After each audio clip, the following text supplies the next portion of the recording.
Chez nous comme ailleurs, les femmes sont de plus en plus présentes dans le monde de l'entreprise, dans les responsabilités publiques ou associatives. Pourtant, les inégalités persistent, écart de salaire, difficultés d'accès à certains postes, violences, charges mentales. Notre débat du samedi est ainsi consacré ce soir à la place des femmes dans la société, leurs droits, les avancées, mais aussi les défis qui restent à relever. Pour en parler ce soir, deux invités avec moi. Anne-Gaëlle Lubino, bonsoir. Bonsoir Ludivine. Vous êtes chef d'entreprise. Face à vous, Claudie Lombio, bonsoir. Bonsoir Ludivine. Chef d'entreprise, formatrice, mais aussi auteur du livre Lettre à Gabriel, un texte très personnel, Tout à fait. mais pas que. Alors, mesdames, à la veille du 8 mars, quand vous regardez la société guadeloupéenne ou la société en général, qu'est-ce que vous vous dites? La situation des femmes a-t-elle réellement progressé ces dernières années? On peut dire que oui, mais... C'est un peu ça la réponse, c'est oui, mais oui, forcément, puisqu'en termes de liberté, en termes de choix, en termes de prise de responsabilité, oui, très clairement, ça a progressé. Simplement, et vous l'avez dit dans la présentation, effectivement, il y a encore des inégalités qui subsistent et des difficultés à prendre sa place pleinement. Voilà. Oui, j'ajouterais aussi en termes de visibilité, puisque aujourd'hui, dans le domaine de l'entrepreneuriat, on a 40% des femmes entrepreneurs qui entreprennent chaque année en Guadeloupe. Et donc, ça veut dire qu'elles savent, elles sont conscientes en tout cas de l'impact économique qu'elles peuvent avoir, mais il faut encore qu'elles soient vues et que nos jeunes filles puissent se voir pour mieux se projeter pour prendre leur place dans cette société guadeloupéenne. Alors justement, pour parler de vos expériences, quand vous vous êtes lancé dans le milieu de l'entrepreneuriat, vous vous êtes dit quoi? J'y vais. Est-ce que le regard des hommes, allez, soyons honnêtes, est-ce que le regard des hommes a été particulier ou pas du tout? Ou de toute façon, vous dites, moi je fonce, c'est ce que je veux faire et c'est tout? Alors, la dernière phrase, c'est un petit peu moi ce qui m'a animée. Et puis, de façon plus générale, et là je parle en mon nom, moi j'ai pas eu à traverser ce type de moment de regard masculin compliqué ou freinant ou jugeant, etc. Pas du tout. Et je pense aussi fondamentalement par rapport à ce que disait Claudie aussi tout à l'heure sur la visibilité, que l'entrepreneuriat c'est une manière aussi de continuer à développer la liberté, la capacité de prendre ses responsabilités, puisque c'est une place qu'on prend, qu'on se crée. On n'attend pas qu'on nous ouvre la porte comme ça peut arriver dans certains domaines. On n'attend pas d'être validé forcément. Après, ce qui valide, c'est notre capacité à travailler, à être constant, à faire le boulot pour que les clients soient là et que l'entreprise perdure. Mais en tout cas, en ce qui me concerne, je n'ai pas eu ce sujet-là. Après, j'imagine bien que peut-être des entrepreneurs du monde du BTP ou autres doivent naviguer. Moi, j'ai des personnes que je connais qui sont conductrices de travaux, qui sont peut-être qui font des contrôles sur les chantiers, ce genre de choses. Bon, très clairement, c'est pas la même posture que celle que moi je peux avoir. Mais justement, est-ce qu'elle pourrait s'imaginer se dire, moi je connais quand même ce métier, ce secteur de A à Z dans le BTP. Est-ce qu'à un moment donné, ça pourrait freiner dans ce secteur-là, contrairement à d'autres secteurs? Selon vous? Vas-y, moi, je pense parce qu'on a l'image peut-être très masculin, est-ce que ça pourrait freiner? De se dire, moi, je vais créer ma société de BTP. En théorie, non. En théorie, non. A priori, non. Comme disait Anne-Gaëlle, moi non plus, je n'ai pas été confrontée à ce regard dit masculin, ni à des actes de sexisme, puisque j'ai eu la chance aussi, dans ma famille, dans mon éducation, d'avoir très tôt été amenée à arriver grand. Et je pense que c'est aussi lié à la transmission et à l'éducation dès le plus jeune âge, de se dire, OK, on est peut-être dans une famille d'entrepreneurs de BTP, donc en fait, c'est dans sa normalité, ensuite de devenir chef de travaux, conductrice ou autre. Et c'est aussi cette image-là, ce mimétisme-là qui a pris dès l'enfance et qu'il faut certainement valoriser pour leur permettre de prendre leur place très naturellement, sans confrontation, mais tout en équité. J'aime bien parler d'équité, en fait, plutôt que d'égalité avec les autres, puisque l'avenir ne sera ni masculin ni féminin, il sera de toutes les façons équilibré. Justement, quand vous accompagnez des personnes qui veulent développer leur entreprise, est-ce que du côté des femmes, des fois, on se freine? Tout à fait. Alors, le principal frein, c'est l'autosabotage. Et ce fameux syndrome de l'imposteur, où, en fait, on se sent, malgré les diplômes, malgré, on est ingénieur, on est doctoresse, mais on ne se sent pas légitime ou capable même dans son domaine d'activité.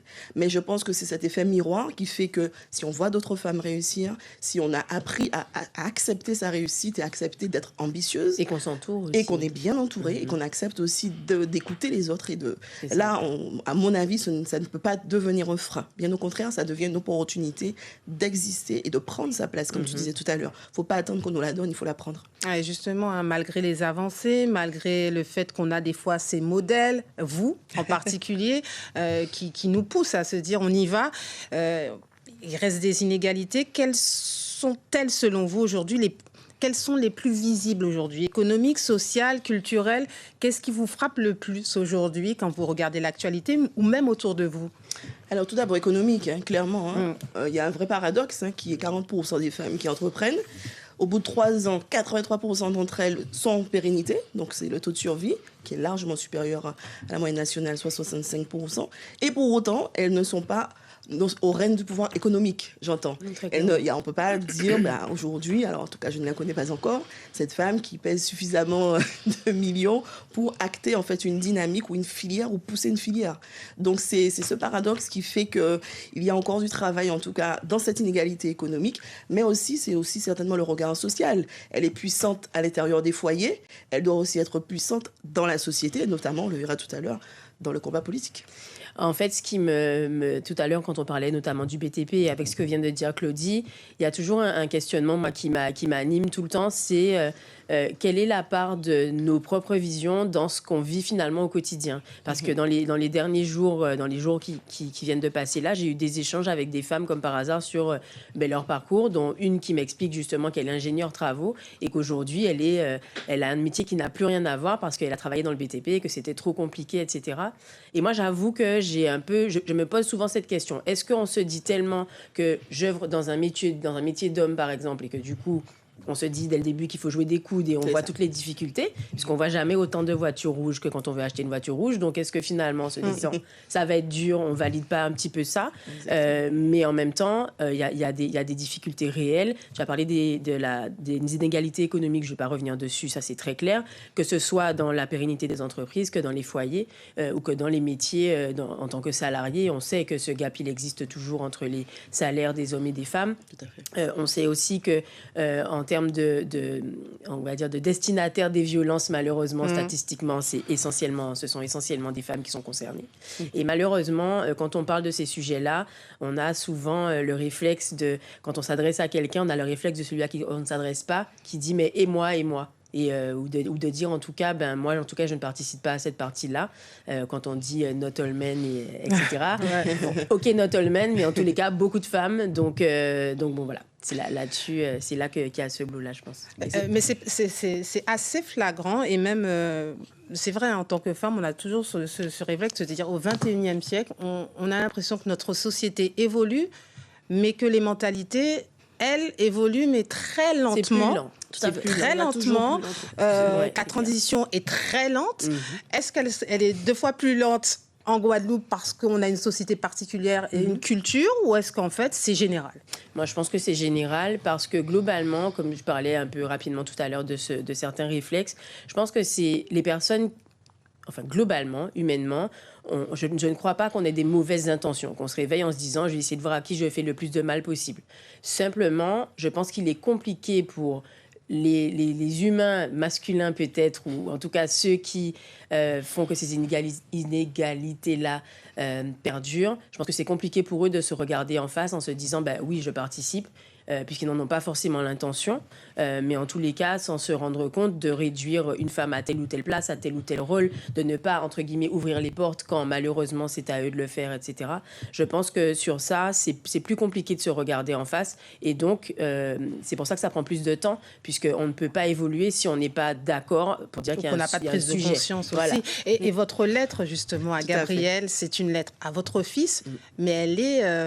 très explicite parce que finalement, on parle de transmission, on met aussi en perspective le contexte actuel, la place des femmes et notamment cette place dans la politique, dans l'entrepreneuriat.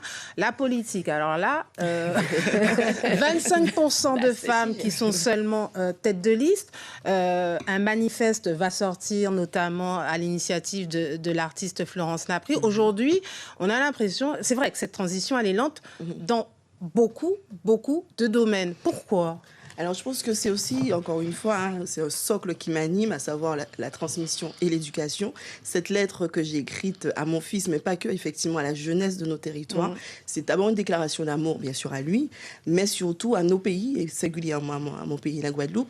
Et nos femmes avons, en fait, une double mission, en fait. Non seulement prendre cette place économique pour permettre aussi d'impulser notre vision de la formation sociétale de nos territoires, mais aussi de former nos garçons. Moi, j'ai eu un garçon. La transmission. Donc aujourd'hui, je dois éduquer mon fils à accueillir la puissance féminine, qu'il ne soit pas contre nous, mais qu'il devienne un partenaire. C'est ce que j'explique aussi dans cette lettre, que nous avons cette mission, nous en tant que femmes et en tant que mères, pas que en tant que éducatrices, d'éduquer les jeunes garçons à accepter que les femmes puissent elles aussi avoir cette place, prendre leur place pleinement et d'en être le partenaire. Derrière une femme, il peut y avoir aussi un homme, comme derrière un homme, il y a souvent et trop souvent une femme. Alors, transmettre ces valeurs aux garçons et aux filles. Et aux filles. Idem, il faut le faire et souvent, pardon Claudie. Non, je t'en prie. C'est passionnant. Donc voilà, c'est clair. Et il y a deux sujets qui reviennent très souvent quand on aborde cette idée de l'éducation des garçons, des filles. C'est que beaucoup de personnes, femmes comme hommes, perçoivent parfois le féminisme comme un autre modèle de domination. À l'origine, en tout cas, une opposition ferme. Voilà, comme dans ma définition, le féminisme, c'est pas ça. C'est simplement qu'en tant qu'humain, il s'avère que je suis une femme. Et donc, si je suis traitée différemment seulement à cause de ça, c'est juste ça le problème, en fait.